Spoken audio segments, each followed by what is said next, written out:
Africains, Africaines, bonjour. Ivoiriens, Ivoiriennes, bonjour. Chers tuteurs et chères tutrices, bonjour. Nous sommes aujourd'hui jeudi 20 novembre 2020. Non, vendredi 20 novembre, voilà c'est ça. Vendredi 20 novembre 2020. Et il y a une idée une pensée qui me traverse l'esprit depuis hier. J'avais déjà utilisé ce que je vais utiliser pour envoyer mon message. J'avais déjà utilisé ça. Mais je vais réutiliser encore. Parce que quand tu fais... j'ai fait cette vidéo-là il y a peut-être 1 an et demi. Ça a été partagé, ça a été vu plusieurs fois. Mais quand je repartage, c'est pas la même chose. J'ai vu que les gens, ils aiment le frais. Ils aiment ce qui est frais. Donc, même si tu as déjà fait une vidéo, tu as déjà utilisé un message, tu peux toujours le réutiliser parce que tu as de nouvelles personnes qui viennent te suivre. Et comme ma bouche ne se fatigue pas de parler, je vais vous entretenir encore avec la même histoire. Bonjour à vous, chers tuteurs et tutrices. Merci de me donner toujours la force. Merci de me donner du courage. Merci pour vos messages que je reçois inbox. Mais il y en a tellement, franchement, que je n'arrive pas à répondre à eux tous. Et donc, c'est parti. Le titre, non, je dis pas le titre. J'ai lu un roman il y a de cela 20 ans, 21 ans même. J'ai lu ce roman-là en 99. Et l'auteur, c'est Assamala Amoa. Elle a fait un recueil de nouvelles. Bon, pour ceux qui ont déjà écouté l'histoire, là, ils vont savoir c'est quoi. C'est pour les nouvelles personnes qui sont abonnées, qui me suivent. Et puis, un conseil, c'est toujours bon de le répéter. Moi, j'ai vécu j'ai eu un chemin de vie. Je n'ai pas été parfaite depuis ma naissance jusqu'à aujourd'hui. C'est des choses que j'ai vécues sur mon chemin de vie qui ont fait que je suis celle que je suis aujourd'hui. J'ai fait des erreurs, j'ai fait des bêtises, j'ai tiré des leçons et tout, et tout, et tout. Je ne prétends pas être parfaite, la femme parfaite qui donne des conseils et puis qui est née intelligente ou bien qui est née brillante. Non, non, non, non, non, non. J'ai été un enfant comme tous les autres enfants. J'ai été adolescente comme tous les autres adolescents qui n'écoutaient pas les conseils, qui faisaient ci ou ça. J'ai été une jeune adulte, j'ai été mère de famille et tout, tout, et tout. J'ai eu un chemin, donc j'ai fait des erreurs aussi, j'ai tiré des leçons aussi, et puis etc., etc. Et c'est la somme de tout ce que j'ai traversé, tout ce que j'ai vécu, qui fait que je veux pouvoir permettre à ceux qui me suivent d'en profiter. Mais je ne suis pas parfaite. Je ne suis pas un ange non plus. Je suis un être humain comme vous. J'ai mes colères, j'ai mes doutes, j'ai mes espoirs, j'ai mes désespoirs et tout et tout. Mais bon, voilà. Et donc, c'était un recueil de nouvelles. Et dans ce recueil de nouvelles-là, j'ai lu une nouvelle qui m'avait vraiment marqué. Et j'aimerais partager ça avec vous. C'est l'histoire d'une jeune fille qui, un jour, est rentrée à la maison. Elle n'a pas salué sa maman. Sa maman, c'est pas son habitude de voir sa fille comme ça. Donc, elle va la trouver dans sa chambre là-bas. Elle dit, mais qu'est-ce que tu as? Et la petite lui dit, fous-moi la paix. Quoi? Elle dit, je dis, fous-moi la paix. Sa fille n'avait jamais réagi comme ça. Donc, elle a refermé la porte et elle est allée. Quand son mari est revenu le soir, elle lui a dit, ah, vraiment, notre fille, voilà ce qu'elle a eu comme attitude aujourd'hui, je ne comprends pas. Et puis, depuis qu'elle est arrivée, elle est dans sa chambre, je l'ai appelée pour manger, elle n'est pas venue manger. Je ne sais pas ce qui se passe. Entre-temps, la petite, quand elle a une petite soeur, donc quand sa petite soeur est venue de l'école, elle a salué, sa grande soeur ne lui a pas répondu. C'était vraiment inhabituel, elle n'avait jamais vu ça. Donc elle va trouver leur maman, elle dit, mais maman, je n'ai pas... Elle dit, moi aussi, oh, je suis entrée dans la chambre là-bas, elle m'a dit de lui foutre la paix. Donc, je ne sais pas ce qui se passe. Le papa, il dit, ah bon? Il rentre dans la chambre, il s'adresse à sa fille, elle lui tient les mêmes propos. Fous-moi la paix, foutez-moi la paix, bande d'hypocrites. Aïe! C'est à moi que tu parles comme ça? C'est à moi ton père que tu parles comme ça? Je vais te frapper, tu vas voir. Elle s'est levée dans son lit, parce que son lit, c'était les lits superposés là. La petite soeur était en bas, puis elle était en haut. Elle s'est mise sur ses genoux dans son lit là-bas. Faut venir me frapper. Faut venir me frapper, tu vas voir. En tout cas, des choses comme ça. Hein? Le papa n'en revenait pas. Ok. Donc, on l'appelle, viens manger. Elle dit, je ne mange pas. Je ne mange pas votre nourriture. Et la nuit se passe. Le lendemain matin, elle s'est levée très tôt. Elle est partie à l'école. Alors que son papa, il partait les déposer. À l'école, lui, elle et sa petite soeur. Donc, elle n'a pas voulu monter dans la voiture. Non seulement elle n'a pas mangé, elle n'a pas pris le petit déjeuner. Elle n'a pas mangé, quoi. Elle est sortie, elle est partie. Au moment où on se réveille, elle n'est pas là. Le papa, il va à l'école pour vérifier. Elle est effectivement à l'école. Ok. Le soir, même affaire. Donc, au bout de quelques jours, mais attends, la maison, l'atmosphère était devenue lourde dans la maison. Elle ne parlait plus à sa petite soeur. Elle ne parlait pas à sa maman. Elle ne parlait pas à son papa. Aïe! Et le papa dit, bon non, il faut qu'on tire ça au clair. Donc, il appelle au salon. Qu'est-ce qui se passe? Elle dit, je vais aller chez ma mère. Hein? Tu dis quoi? Je vais aller chez ma mère. Emmenez-moi chez ma mère. Le papa et la maman se regardent. Ta mère? Oui. Puis elle se lève. Vous voyez un peu là. Oui, ma mère. Toi, tu n'es pas ma mère. À cause de toi, ma mère a quitté mon père. Tu penses que je ne suis pas au courant? Vous pensez que je ne suis pas au courant? Des hypocrites comme ça. Pendant des années, j'essaye de mimer, hein, comme vous voyez nos mimiques là qu'on a chez nous en Côte d'Ivoire. À cause de vous, pendant des années, et puis blablabla, et puis son petit doigt là, et puis comme ça, et puis comme ça, et puis... Et la maman qui commence à pleurer. C'est moi ta mère. Tu n'es pas ma mère. Tu n'es pas ma mère. Ma mère était avec mon père. Ils étaient heureux. Et puis ceci, cela. Et puis... Bon Dieu malo. Faut les laisser. Nous qu'à mettre leur tête de mort, ma chérie. Avançons. Avançons. Ça leur fait du bien de faire ça. Donc laisse sortir le venin qui est en eux. Le poison qui est en eux là. Ils sont obligés de faire ça pour se sentir bien dans la journée. Donc, ne vous occupez même pas des têtes de mort. Vous avez vu que maintenant, je n'en parle même plus. Laissez-les nous faire ce qu'ils veulent. Si ça leur permet d'être heureux, laissez-les mettre les têtes de mort. Chacun a ce qui lui permet d'être heureux. Hein. Il y en a quand ils tuent, ils sont heureux. Donc, si ça leur permet d'être heureux comme ça, là, laissez-les. Ne vous occupez même pas. Faites comme si vous ne voyez pas. Je vois maintenant, mais je n'en parle plus. Et donc, la petite fille était sur les parents. C'est toi, tu n'es pas ma mère. Et puis c'est... Bon, en tout cas. Le père dit, ok. Elle dit, je veux aller chez ma mère. Je veux aller chez ma mère. Tu as compris? Je veux aller chez ma mère. Puis toi, la mauvaise là, c'est toi. Et puis tu t'attends. Elle dit, c'est moi ta maman. Et la femme a commencé à pleurer. C'est moi ta mère. Elle dit, tu n'es pas ma mère. C'est pas toi qui m'as accouché. C'est pas toi qui m'as accouché. C'est à cause de toi là que ma mère et mon père se sont séparés. Une mauvaise femme comme ça là. Mauvaise. Bon, tout ça, tout. Elle a dit tout ce qui était pouvoir. Mauvaise, sale et tout. Quelque temps après, le papa, un jour il dit, bon ok, tes affaires sont prêtes. Tu vas chez ta mère. Et on la met dans un car. Et puis, on la fait partir chez sa mère. Sa mère est à Yamoussoukro. L'affaire se passe à Abidjan. Et elle s'en va chez sa maman. Quand elle arrive chez sa maman, non, love n'est pas love. Ma fille, enfin, vraiment, tu m'as manqué. Cette mauvaise Germaine-là, c'est elle qui a fait que ton père et moi, on s'est séparés. Et puis, ceci, cela. Et puis, ceci. Mais non, c'était trop chic. Les deux sortaient. Elles allaient au restaurant. Ah, Yamoussoukro, à l'hôtel président, dans les grands restaurants, les grands maquis. Elles allaient en boîte, comme deux copines, quoi. Non, c'était une vie chic. Et la petite trouvait que, voilà, c'est ça on appelle une vraie vie.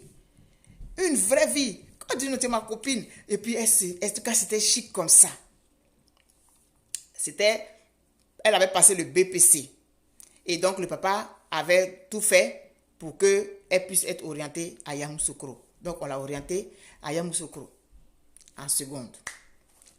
Et donc, en tout cas, c'était chic, c'était chic, c'était chic. Et puis un jour, un soir, sa maman est venue avec un monsieur qu'elle lui a présenté. Donc, c'était son tonton, son papa. Et le tonton là était trop chic. Les cadeaux, les ceci, les parfums, les quoi. Tout ça là, le papa envoyait. Elle était bien, elle était vraiment bien, elle était chic, c'était chic même. Elle disait, j'ai perdu trop de temps. Mais maman, pourquoi tu n'es pas allé me chercher depuis là même? Elle dit, mais c'est ton papa qui ne voulait pas que je vienne te chercher. C'est ton papa. Sinon, depuis longtemps, il serait allé te chercher. Regarde la belle vie qu'on a ici. Faut damer de la maison. Sur 2 étages. Ah, chic comme ça. Taxi allait la chercher. Taxi venait la déposer à la maison. La petite était vraiment au beurre, comme on dit en Côte d'Ivoire. Quelque temps après, sa maman envoie un autre homme qu'elle lui présente. 2, 3. 3 hommes en moins de combien de temps? La petite ne comprend pas. En temps, elle s'est fait une amie à l'école. Ça la troublait, ça la perturbait parce qu'elle n'avait jamais vu ça. Elle a grandi dans un environnement où c'était papa et maman. Mais là, vraiment, l'autre là, c'était l'autre. Après, l'autre là est venu. Le premier là, je ne le vois plus. Elle expliquait ça à son ami, quoi. L'autre là, il est venu, il est gentil comme il était gentil comme ça. Après, je ne le vois plus. Elle m'a présenté un autre tonton. Moi, je ne sais même plus si c'est l'autre là qui est mon tonton ou bien c'est mon papa. Je ne sais même pas. Après encore là, elle a envoyé encore un autre. Elle m'a présenté encore ce tonton. Donc moi-même, je ne sais même plus. Je ne sais plus. Moi, vraiment, je ne suis pas à l'aise dans ça là. Donc sa camarade lui a dit, ma chère, est-ce que c'est ton problème? Ça te regarde dans quoi? Elle dit, mais quand même. Moi, je ne sais plus comment les appeler. Elle dit, mais il faut les appeler tonton, eux tous. Elle dit, mais moi, je n'ai pas été habituée à ça là. Elle dit, faut t'habituer maintenant. Et comment ta maman te met au beurre? Moi, même si j'avais une maman comme ça là, j'allais être contente. Et comment elle te met au beurre? Regarde les habits que tu as là. Il y a tes parfums. Où toi tu vas là, nous on ne va pas là-bas. Donc, il faut laisser ça là. Elle dit non, que non, elle ne peut pas. Un autre homme. Vraiment, la petite, elle en avait marre.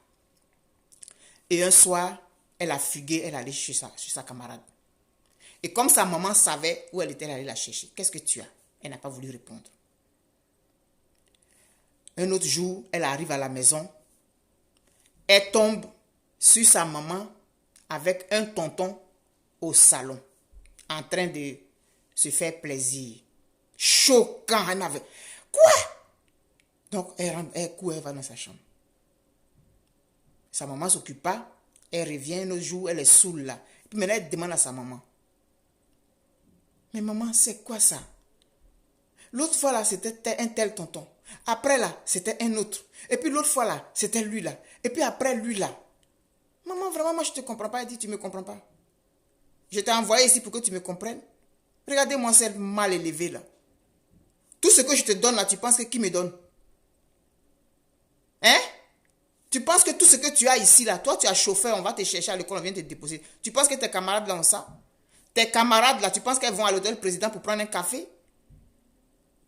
Regarde la vie de princesse que tu as ici. Tu avais ça chez ton père là-bas. Et sa prostituée, sa pute de femme là. Hein? Si je t'entends encore me parler comme ça, regardez-moi ça. Elle dit, mais maman, elle dit, non, regarde, tu n'as pas de... Et puis regarde. Moi, tu m'emmerdes là, je t'expédie chez ton père. C'est à cause de tout ça là, je ne voulais pas enfant là. La maman était saoule. Hein? C'est à cause de tout ça, je n'ai jamais voulu faire enfant. C'est cette bête, cette idiote de Germaine là, qui m'a dit de te garder. Sinon, moi, je ne voulais même pas t'accoucher. Tu as compris? C'est elle. Comme une femme, tu es avec un homme, il va enceinter une fille dehors. Au lieu de pousser cet homme-là à faire un avortement, tu l'encourages à accoucher. C'est que tu es une femme bête. C'est que tu es une femme bête. Elle est une bête. C'est elle qui a dit de te garder.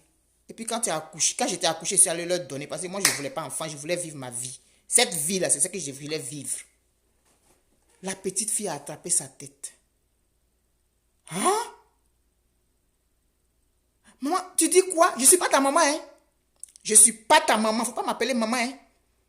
Vos mamans, vous mettez sur les gens et puis ça vieillit les gens, là. C'est pas avec moi, hein? D'ailleurs, même, je t'expédie même chez ton papa. Parce que moi, je vais vivre ma vie tranquille ici. Je vais vivre ma vie tranquille ici. Je suis allé te chercher pour que tu viennes profiter. Si tu veux jouer à la sainte ou bien à la croix, comme ta Germaine est là, ça et moi, tu veux faire ça. Ça ne marchera pas. Je ne voulais pas t'accoucher. Je ne voulais pas faire enfant. Je me suis retrouvée enceinte parce que elle, Germaine, c'était son fiancé qui était ton papa. Et puis lui et moi, on a eu une aventure. Et puis je me suis retrouvée enceinte. Je voulais avorter.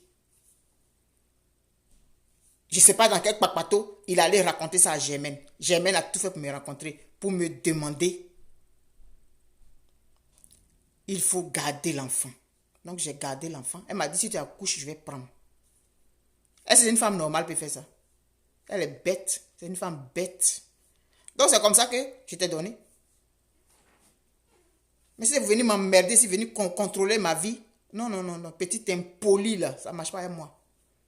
La petite fille a pleuré toute la nuit parce qu'elle venait de comprendre. Puisque sa maman, Germaine, lui avait dit, c'est moi ta maman. Mais c'est vrai qu'elle venait de comprendre tout le sens. Elle venait de comprendre tout le sens de ce que Germaine lui disait. C'était elle, ma vraie mère.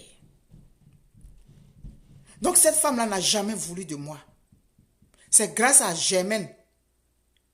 Et la petite, vous imaginez comment elle a pleuré, pleuré, pleuré, pleuré. Elle était pressée comme ça le lendemain de partir. Le lendemain matin, elle a fait ses bagages. Sa maman allait la déposer à la gare Sotransia. Ça faisait des mois qu'elle était partie. Parce qu'elle avait passé le BPC. Et puis après, c'est là maintenant qu'on l'a orientée. Et puis tout ça là. Donc, dès qu'elle a passé, elle a fini de passer son examen, son papa l'a fait partir à Yamoussoukro. Donc, il y a eu le temps des vacances scolaires.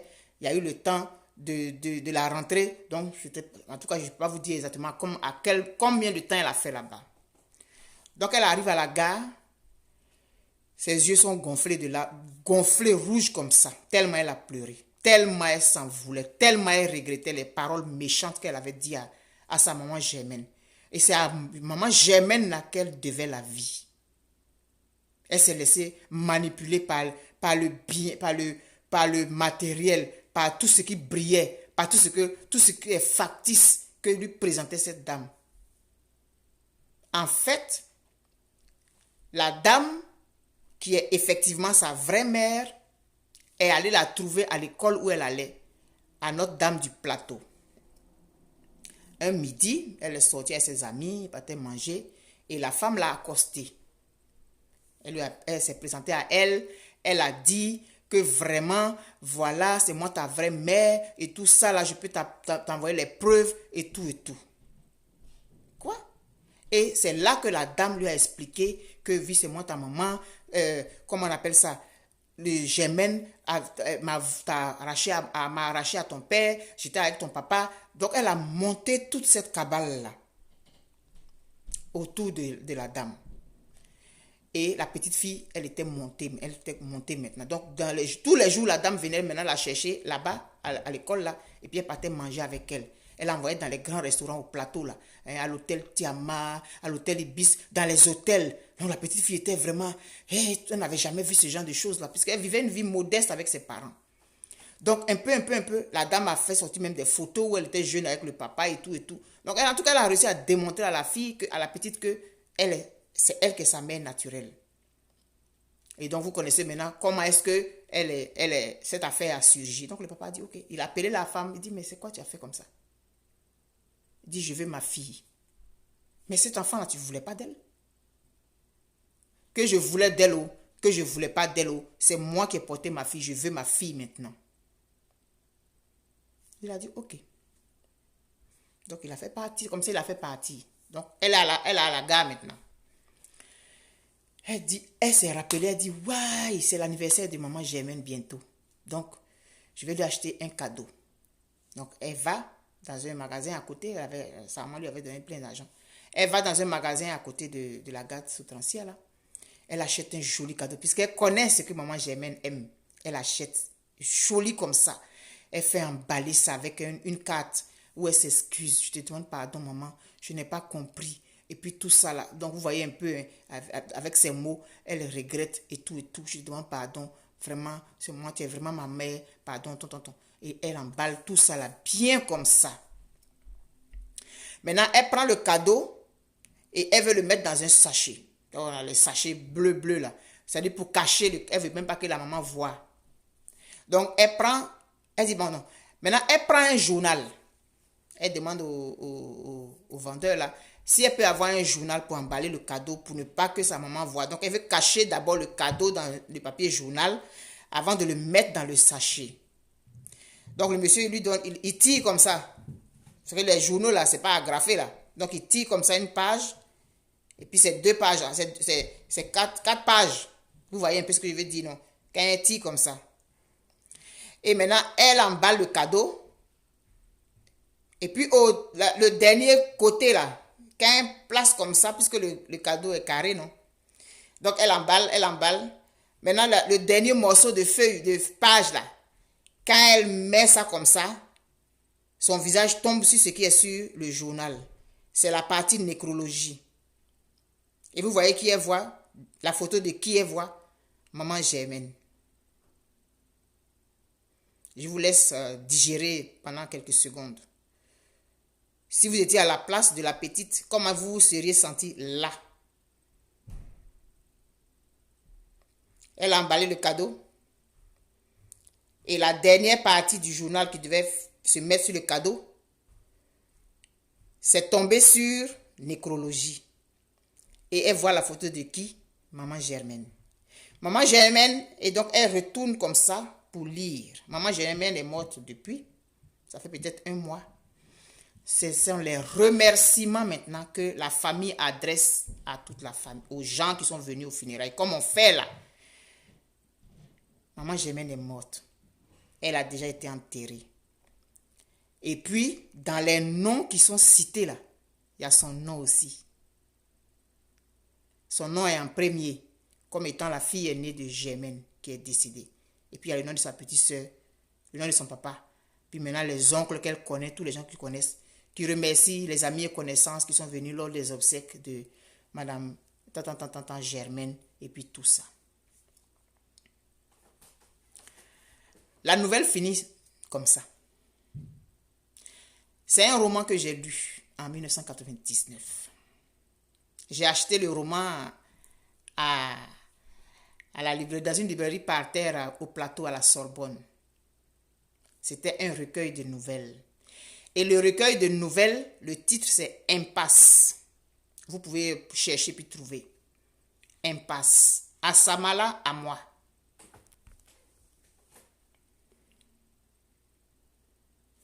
Maman Germaine est morte. Tu fais comment pour aller lui demander pardon maintenant? Elle est morte. Tu vas aller sur sa tombe? Est-ce qu'elle va t'entendre? Même si elle t'entend, est-ce qu'elle va répondre? Je refais ce message parce que ça m'a traversé toute la journée hier. Ça me revenait, l'histoire me revenait. J'ai dit, je vais refaire encore une autre vidéo avec ça. Parce que on peut toujours entendre, on peut toujours enseigner. Je vous ai dit que je ne suis pas une sainte. Je suis un être humain comme vous. J'ai traversé des moments, des choses, j'ai fait des bêtises, j'ai fait des erreurs aussi dans ma vie. Et puis je vais continuer à en faire parce que je suis un être humain. Mais chacun a son rôle sur la terre. Peut-être que c'est mon rôle là qui est là. Donc je le joue. Mais je ne le joue pas parce que je pense être la meilleure. Non. Je ne le joue pas parce que je pense être la plus intelligente. Non. Je le joue parce que je dois le jouer et puis c'est tout. On en veut souvent à des gens pour ci ou ça. On a peut-être nos raisons de leur en vouloir. Mais la mort gâte tout. C'est le titre que j'ai mis à cette vidéo. La mort gâte tout. Une fois que la personne est morte, c'est là que tu te rends compte que ce pourquoi tu lui en voulais même, ça n'en valait même pas la peine. Donne-toi la possibilité d'aller régler ce que tu as à régler avec quelqu'un, un membre de ta famille, ta belle-mère, ta marâtre, ta tante, ta cousine, ta nièce, ton ancienne collègue, ton ami d'enfance. Vous vous êtes séparés parce que vous ne vous êtes pas entendu sur quelque chose. Elle t'a fait mal, elle t'a calomnié, elle a fait ci, elle a fait ça. Si tu as la possibilité d'aller rétablir le contact, fais-le. Parce qu'une fois que la personne est morte, c'est seulement après la mort des gens qu'on se rend compte que, mais finalement, on leur en voulait pour rien. Parce que quand la personne est morte, là, qu'est-ce qui est pire que la mort? Selon, en tant qu'être humain, on ne sait pas ce qui est après la mort. On dit on va au paradis et tout. On dit on se réincarne et tout et tout. Mais notre entendement en tant qu'être humain, la mort, ça met la fin de tout ici sur terre. Si tu as la possibilité aujourd'hui, toi qui m'écoutes et qui as peut-être besoin d'entendre cette histoire, si tu as la possibilité d'aller rétablir le contact, fais-le. Parce que quand la personne va être morte, tu vas te rendre compte que ce pourquoi tu lui en voulais n'en valait vraiment pas la peine. Parce qu'on se frustre pour des choses. On est des humains. On se frustre pour des choses. Des choses nous font mal. On n'arrive pas à dormir. Ça nous fait tellement mal. Je ne parle pas de mort. Hein. Quelqu'un qui a tué quelqu'un là. Ce n'est pas de ça que je parle. Hein. Ce n'est pas de ça que je parle, s'il vous plaît. Je parle d'une dispute, d'une trahison, une infidélité. Parce que chacun réagit aux événements selon son tempérament, selon ses forces. Donc, ce que moi, je vais minimiser, X ou Y ne va pas minimiser. Selon ce que j'ai vécu, selon ce que j'ai traversé, il y a des choses que je vais dire, oh, ça, c'est pas grave. Mais pour quelqu'un que je connais, qui est mon frère, ma soeur, ma cousine, ne va pas réagir forcément de la même façon que moi.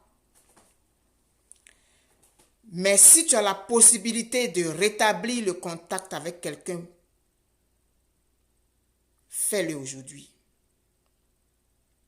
Toi, tu peux partir. Si tu es parti, tu es parti.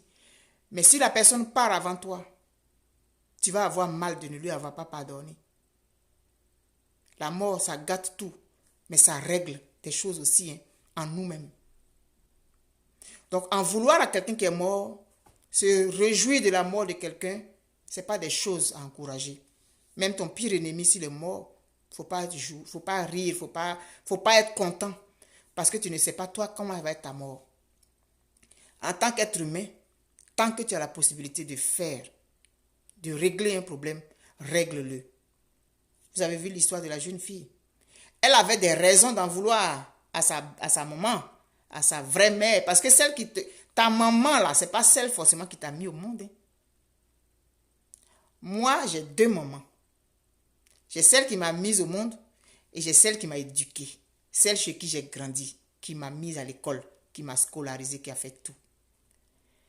Donc, on est plusieurs comme ça. On est nés, mais on a grandi chez une tante, chez une cousine, chez une ci, chez une ça.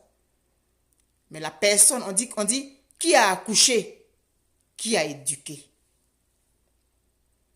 Mon éducation, là, celle qui fait que vous m'appréciez, là, je la dois à ma soeur aînée. C'est elle qui m'a éduquée. Elle est décédée aujourd'hui, en 2000. C'est elle qui m'a éduquée. C'est elle qui m'a scolarisé, qui s'occupait de moi, qui a fait tout. C'est à elle que je dois ce que je suis. Je dois la vie à ma mère parce que ma mère m'a mise au monde. Donc, on est plusieurs comme ça. Si ta maman, celle qui t'a éduqué, a eu des mauvais comportements avec toi, qu'elle est encore en vie, elle t'a donné de l'eau à boire, elle t'a lavé, elle t'a soigné. Même si elle t'a frappé, elle a passé sa vie à te frapper, elle a préparé, tu as mangé. Il ne faut pas perdre ça de vue. Tu as bu son eau. Tu as dormi sous son toit. Quel que soit ce qu'elle t'aura fait, n'oublie jamais, ne perds pas de vue que tu lui dois la vie aussi. Et même si elle a posé des actes que tu n'as pas aimé, tu as grandi avec la colère, la rancœur, ce qui est naturel et normal. Mon chemin de vie, vous ne le connaissez pas. J'en ai vécu aussi des vertes et des pas mûres, c'est clair. Mais ça ne doit pas être plus lourd que ce que la personne aura représenté pour toi. Elle peut t'avoir maltraité, t'avoir empêché de manger, de vivre, t'utiliser pendant que ses enfants dorment, on te réveille, va faire ci, va faire ça, ou quoi, on te frappe, on t'insulte, tout ça là. Oui, mais dans la balance, quand tu mets ça dans la balance, ça ne doit pas être plus lourd que ce que la personne a fait pour toi. Te garder chez elle, s'occuper de toi, te donner à manger, te laver. Quand tu étais malade, la personne était inquiète parce que si tu mourais dans ses mains, ça lève sa responsabilité. Donc aujourd'hui que tu es mère, aujourd'hui que tu es père, tu connais, tu sais ce que c'est que être inquiet pour un enfant dont on a la charge. Donc mets tout ça dans la balance. On ne sait pas pourquoi maman Germaine est morte. Est-ce qu'elle est morte par chagrin? Est-ce qu'elle est morte par ceci et cela? Le roman finit comme ça. Le roman finit comme ça. Mais aujourd'hui, va faire la paix avec qui il faut. Toi, mets-toi au-dessus de ça. Si la personne avait des bassesses, si la personne avait des mauvais comportements, parce qu'il y a des femmes qui sont méchantes. Il y a des femmes qui sont méchantes. Ça, là, on ne peut pas... C'est clair. Il y en a qui vont maltraiter l'enfant de leur mari, simplement par jalousie de l'autre femme. Ça existe. Il y en a aussi qui vont t'en vouloir parce que tu es l'enfant de leur sœur. Leur sœur était jolie, et puis ci, et puis ça.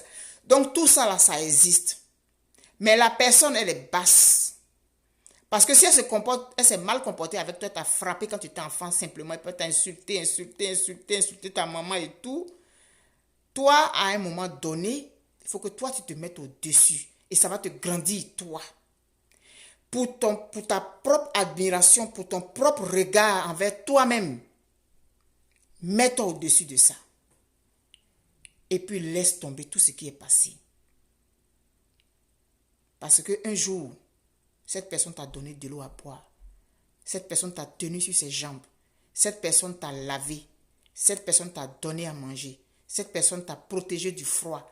Cette personne t'a protégé de la pluie, du vent et du soleil. Tu as dormi sous son toit. Même si c'est la femme de ton papa et que c'est la maison de ton papa, n'empêche qu'à un moment donné, cette personne t'a donné de l'eau à boire. Et aujourd'hui, si la personne est en fin de vie, toi, va lui donner de l'eau à boire pour ta paix intérieure. Parce que si la personne décède, un jour viendra quand tu vas avancer dans la vie et que tu vas comprendre que tu n'aurais pas dû. La personne est déjà morte. Quand tu vas comprendre que ce qu'elle avait fait était tellement nul à l'époque, mais ça t'avait forgé aussi. Parce que quand tu as traversé ce genre de vie-là, où on t'a frappé, on t'a insulté, on t'a fait ci, on t'a fait ça, mais ça te forge une certaine force morale et mentale parce que tu ne veux pas mourir, tu veux t'en sortir. Et puis si on t'a insulté, on t'a prouvé on t'a dit que tu n'es rien, que tu ne deviendras rien. Souvent, tu te sers de ça pour te propulser. Donc, dans un certain sens, la personne t'a rendu service sans le savoir. Alors, utilise ce chemin que tu as vécu. Utilise ce chemin douloureux que tu as eu pour te lever. Et puis toi, va rétablir le contact. Va rétablir la paix avec la personne pour ta propre paix intérieure. Voilà ce que je voulais partager avec vous. Les lectures, les romans qu'on lit, les contes et tout, les histoires des uns et des autres sont des enseignements qu'on doit pouvoir tirer. Et c'est avec un plaisir, chaque fois renouvelé, que je vous partage ce que j'ai vu, ce que j'ai entendu, ce que ci et puis ça, pour qu'on puisse en profiter et qu'on puisse se serrer les coudes. Parce que chacun a son chemin de vie, chacun a ses expériences. Si on peut en faire profiter les autres, il faut le faire. Alors, je ne sais pas si parmi tous ceux qui m'écoutent, il y a quelqu'un peut-être en particulier qui avait besoin d'entendre cette histoire. Tu l'as entendu aujourd'hui. Prends le temps aujourd'hui, demain, après-demain. Digère. Et puis mets dans la balance entre le mal que la personne t'a fait dans ton enfance ou bien dans ta vie d'adulte et tout, et puis ce que tu es aujourd'hui. Mets dans la balance. Et puis tu vas voir ce qui pèse le plus. Mais je souhaite que ce qui pèse le plus soit ce que la personne aura fait pour toi, qu'elle t'aura donné de l'eau à boire, qu'elle t'aura donné à manger, qu'elle t'aura lavé, qu'elle t'aura... etc., etc. Donc vraiment, bonne journée à vous. C'est vrai, c'est pas facile quand quelqu'un t'a fait du mal. Tu es un enfant innocent, on t'a insulté jusqu'à... On t'a fait avoir des complexes et tout. C'est pas grave. Si tu as eu des complexes, si on t'a insulté que tu avais un gros nez, on t'a insulté que tu avais un gros front, mais c'est ça qui fait ta beauté et c'est ça qui fait ta particularité. Gros front, on a commencé à t'insulter dans ta maison, c'est pas dehors, hein. Chez toi d'abord. Gros nez, grosse bouche, petit pied, grosse tête, et tout, et tout, et tout, et tout. C'est ça qui fait ta particularité. Tu es jolie avec ça. Tu es beau avec ça. Tu es belle avec ça. C'est ça qui fait que tu es toi et tu es différent des autres. Ton gros nez là, c'est ça qui fait que tu es ce que tu es. Tes gros yeux là, c'est ça qui font que tu es ce que tu es. Ton gros front, ta forme musclée de garçon et tout, c'est ça qui te donne le tempérament que tu as. Donc si on t'a insulté, ces gens-là t'ont insulté, toi aujourd'hui, il faut leur dire que ce que vous avez pris pour m'insulter là, moi là, c'est ça qui fait que je suis ce que je suis là. C'est ça qui fait moi ma beauté et c'est ça qui fait ma spécificité et je suis fier d'être ce que je suis. Va vers la personne là. Rétablis le contact. Mais donne-toi le temps de digérer aujourd'hui. Parce qu'il y a beaucoup de souvenirs qui vont te revenir en tête. Quand on raconte ce genre de choses là, c'est sûr que ça ramène des souvenirs qu'on a vécus. Revis tous les souvenirs. Revis tout. Puis laisse passer la journée d'aujourd'hui. Demain c'est samedi. Si tu peux faire ce que tu peux faire, fais-le. Avant que la personne ne décède. Parce que quand elle va décéder, tu vas aller à ses funérailles. Et tu vas la voir couchée comme ça, inerte. Et tu vas te rendre compte que finalement, tout ça là, ça avait servi à quoi? Tout ce mal que la personne t'a fait, ça avait servi à quoi? Finalement, elle est couchée là. C'est la mort qui gâte tout. Pendant que tu as encore le souffle de vie, va rétablir le contact. Va faire la paix avec la personne avec qui tu dois la faire pour que tu puisses avancer. Parce que tant que tu en veux à la personne, ça te bloque. Et je vous dis que c'est la vérité.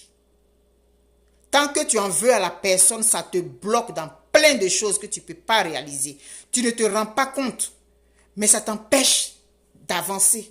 C'est comme un boulet de canon qui est attaché à ton pied. Tu ne peux pas avancer. Mais une fois que tu vas aller faire la paix de façon sincère, donc donne-toi quelques jours, donne-toi une semaine, je ne sais pas. Donne-toi le temps qu'il faut. Revis tout ce que tu as vécu. Et puis il faut regarder aujourd'hui, là où tu es arrivé, tu vas te rendre compte que mais finalement, ce n'était pas si pire. C'était pas si pire. Fais la paix. Va faire la paix pour toi. Pour toi. Et peut-être que la personne aussi attend ça. Mais comme c'était elle qui était l'autorité, c'était elle qui était la personne âgée, on connaît nos sociétés, c'est pas elle qui va venir vers toi pour te dire vraiment je te demande pardon pour ce que j'ai fait. Non. Mais toi, tu es arrivé à un moment, une certaine maturité, que tu as montré que tu es plus mûr que la personne. Va et puis fais la paix avec elle pour toi-même. Et puis elle, ça va la libérer. Mais toi, ça va t'ouvrir plusieurs horizons. Et tu seras en paix. Tu seras en paix. Je vous souhaite une très bonne journée. Une très, très, très bonne journée. Puis chaque jour, essayons. Essaie de te rappeler telle chose. Il y a des gens qu'on a oublié. Ah, mais telle personne. Essaie de faire ce que tu peux. Pour ta paix intérieure. Quand tu as fait cette paix-là, tu es libre. Et c'est pour la fin de ta vie que tu es libre. Maintenant, si la personne refuse ta paix, toi, tu auras fait ton effort. Et toi, tu seras en paix. Toi, tu seras en paix, toi. C'est toi qui es important dans l'affaire. Ça va la libérer, c'est vrai. Mais toi, tu vas être encore libéré plus, de façon exponentielle. Vas-y, je t'encourage et je t'envoie toutes les ondes positives dont tu as besoin. Je t'envoie tout l'amour dont tu as besoin. Je t'envoie les forces nécessaires pour que tu te mettes au-dessus de tout ça. C'est pas important. Finalement, la vie est plus importante que tout ça. La vie est plus importante que tout ça et la paix intérieure qu'on a, elle est plus importante que tout ça. Fais-le. Je t'en prie. Et vas-y avec amour et va avec la paix. Va faire la paix. Aujourd'hui, nous sommes le 20 novembre 2020. Va faire la paix. Va chercher ta paix. Va couper les liens, les nœuds qui sont dans l'espace, dans le cosmos, qui t'attachent partout, que tu ne sais même pas que c'est à cause de ça parce que tu en veux à quelqu'un. La vie est beaucoup plus importante que ça. Elle a plus de valeur que tous ces rancunes et ces rancœurs que nous avons dans le cœur et qui nous empêchent d'avancer, qui alourdissent notre chemin. Je t'aime très fort, puis je t'embrasse très fort. Toi, à qui ce message a fait du bien ce matin-là, je t'embrasse comme ça fort, puis je t'envoie beaucoup d'amour parce qu'on en a besoin. C'est la vérité. Et ceux qui viennent sur le direct pour insulter, pour mettre des têtes de mort, ces gens-là, ce sont des gens qui sont tristes. Ce sont des gens qui sont malheureux. Ils ont de l'acide en eux et ils sont obligés de le déverser. C'est ce qu'ils font. Ne vous en occupez pas. Laissez-les. Laissez-les faire tous les injures qu'ils veulent. Si ça peut leur permettre d'être heureux, laissons-leur la possibilité d'être heureux et de s'exprimer comme ça. Nous n'avons rien à faire avec eux. Ils ne sont pas importants. Vous avez compris? J'ai décidé de ne plus en parler. Donc après, je les supprime. Je les retire parce qu'ils n'ont rien à faire sur mes directs. Mais tant qu'ils ont pu avoir la possibilité de s'exprimer, de sortir un peu le venin qui en eux, le poison qui les ronge et qui les détruit, qui n'en ont même pas conscience. Ce sont des personnes qui sont très malheureuses et qui font pitié. S'aimer l'amour, c'est ça la force d'un individu. S'aimer l'amour autour de toi, là, c'est plus difficile que de s'aimer la haine. Parce que s'aimer la haine, c'est le plus facile. C'est plus facile d'insulter quelqu'un plutôt que de chercher à faire la paix. Ceux qui vont se sentir touchés par ce message, qui vont se lever pour aller faire la paix ce soir, ce sont des personnes fortes, ce sont de grandes personnes. Mais celui qui va passer son temps à insulter, à maudire, c'est une petite personne. C'est plus difficile de chercher à faire la paix que de faire la guerre ou de détester des gens. Vous avez compris? Donc vous êtes des personnes, de grandes personnes. Ne vous occupez pas de ces gens-là. Laissez-les extérioriser le venin qui est en eux. Si ça peut leur permettre de faire du bien. Si mes directs permettent à des gens de sortir le trop plein de poison qui est en eux, je gagne ma journée. Je suis contente. Continuez de déverser votre venin, ça va vous faire du bien. À un moment donné, vous n'en aurez plus et vous allez comprendre que tout ça, là, ça ne servait à rien de détester quelqu'un. Ça te donne quoi? Rien. Alors, mes tuteurs et mes tutrices, merci beaucoup. Grâce à vous, je suis là. Grâce à vous, je continue de faire des vidéos parce que vous m'encouragez, parce que vous suivez mes vidéos, vous les partagez. Ça m'encourage à continuer. Merci beaucoup. Grâce à vous, je tiens. Vous êtes là, je tiens. Je suis forte parce que vous êtes là. Bisous. Bye.